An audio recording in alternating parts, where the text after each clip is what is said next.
Hi there, guys. This is the Average Joe. Well, today I'd like to talk to you about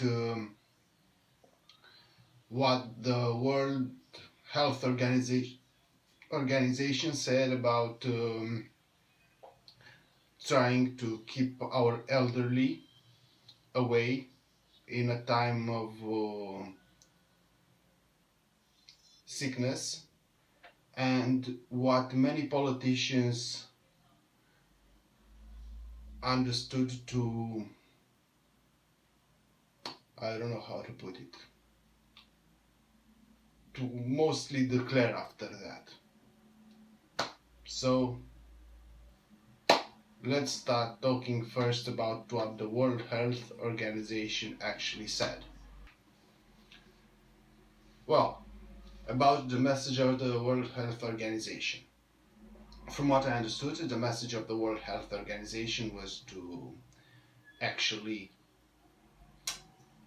make an institutionalized quarantine for the elderly people that were alone and had no people to support them and to keep them.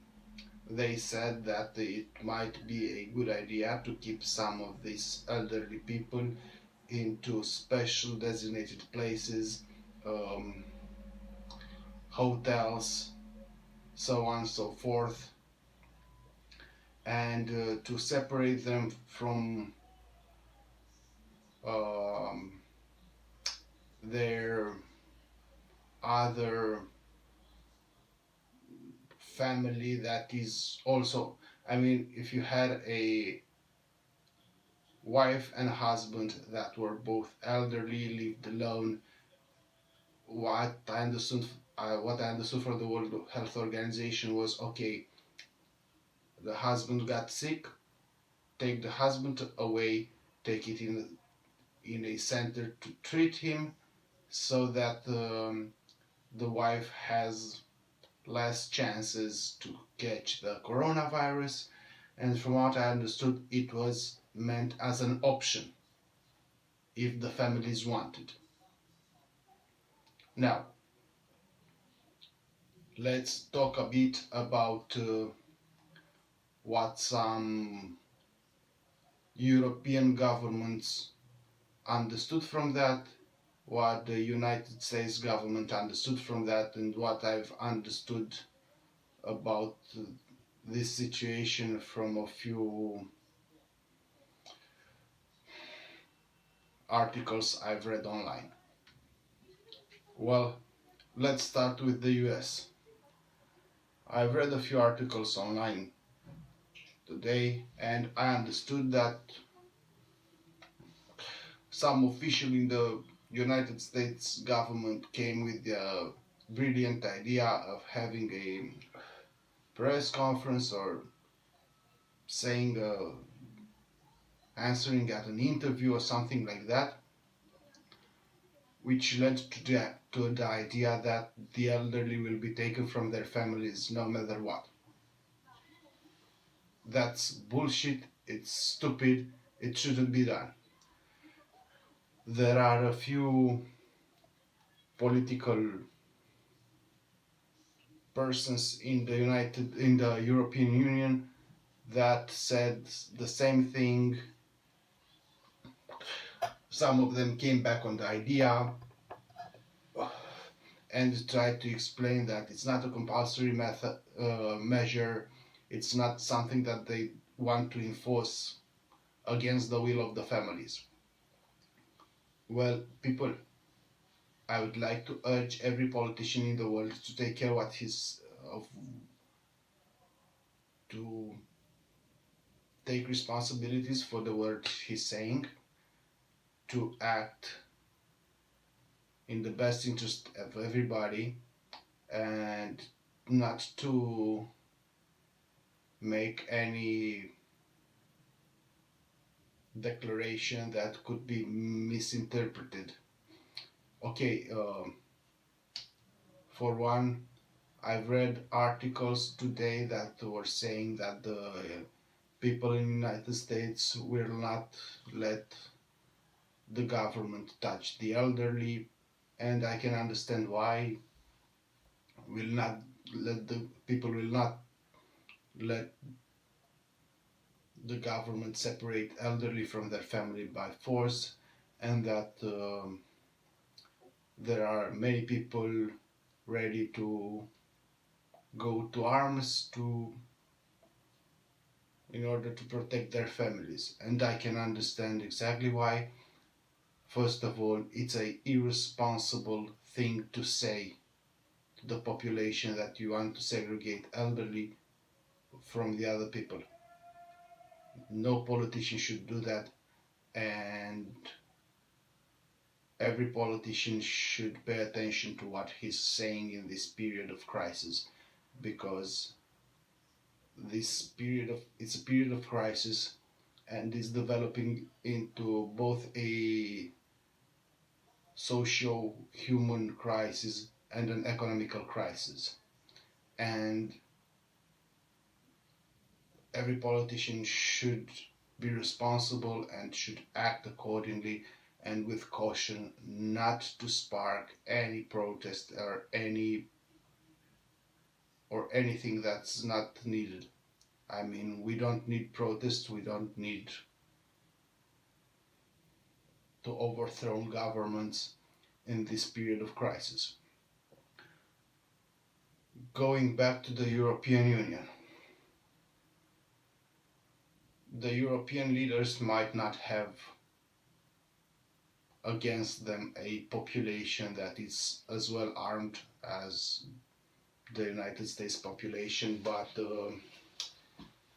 what they have is a population more prone to protesting and to burning down cities, and I don't know why any politician would in the European Union would make such irrational declarations. I mean, there's no need to look further back into history than maybe 10 years. I really can't I can't really think of many countries in the European Union that didn't have protests in the last decade. I'm going to put some cases here.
So what I want to say is that I urge every politician to be responsible and to take care of what they say and not to instigate, because saying that you want to take the elderly away from their families is a way to instigate to violence. Uh, you've seen the images. You can understand why mm, I, as a citizen of in the European Union, am more than conscious of what is going to happen if anybody is going to try and segregate the elderly from their families. I mean, let's be honest. We've seen Paris burn. We've seen Athens burn. We've seen London burn, we've seen Bucharest burn, we've seen Berlin burn. Eh, People, this is a tough time for everybody, both for the politicians and for the public. But the politicians have this responsibility on their shoulders to conduct business in a as cerebral manner as possible. I urge every politician not to fall into the trap of instigating people against the governments. I urge every politician not to take steps that will instigate violences in their countries. We should all pass through this as peacefully as possible. Any riots now will lead to more cases of the coronavirus. And leaving the coronavirus apart, the economies are crumbling. Any kind of upspring right now will only subminate the economical power of said country. If France would have Paris burnt now, it would be an economical crisis for Paris, on top of the crisis that's coming. If Italy would have citizens of Rome burning down Rome, it would be a disaster. If the British would have the Brits burning down London or whatever other city, it would be a disaster. If the Germans would have the German people revolting right now, economies are more fragile than ever. We should act with as much as responsibility as possible, and such declarations should not be made public. At least they should be made public, how should I put it, with very much care. It is a sensitive subject. You cannot, if you take back the words, it doesn't mean they weren't said. Well, if people feel their rights are infringed, saying that is not what you meant through the words you said as a politician is not going to stop it. When people start to revolt against the government, it only goes downhill. Everything that the government says, everything that the politicians do is seen with skepticism. And it's a snowball going down the hill that only gets bigger and bigger. If you say we're going to take the elders away from you, and then you come back and say that's not what you meant, people are not going to remember that the politician said that's not what he meant. People are still going to remember the fact that said politician said, we're going to take away the elders from you. So through this video, I would like to urge every politician to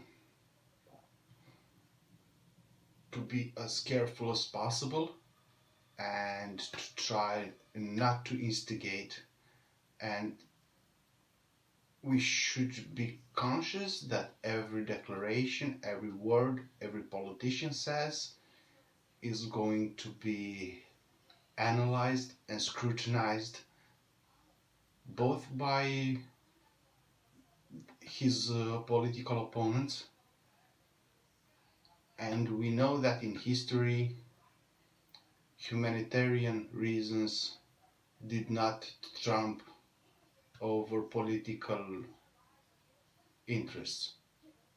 So everything you politicians say should be carefully thought before it leaves your mouth, because nobody wants this crisis to evolve more than it already did. And we should all be careful, because except the humanitarian crisis, right now we are facing a drop in the price of oil. I mean,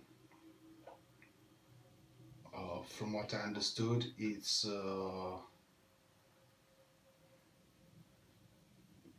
thought that the price of oil in the United States will hit negative prices by May. Uh, the Russian Federation and the OPEC countries already diminished their production of oil by 10%, but the demand for oil is down 30%.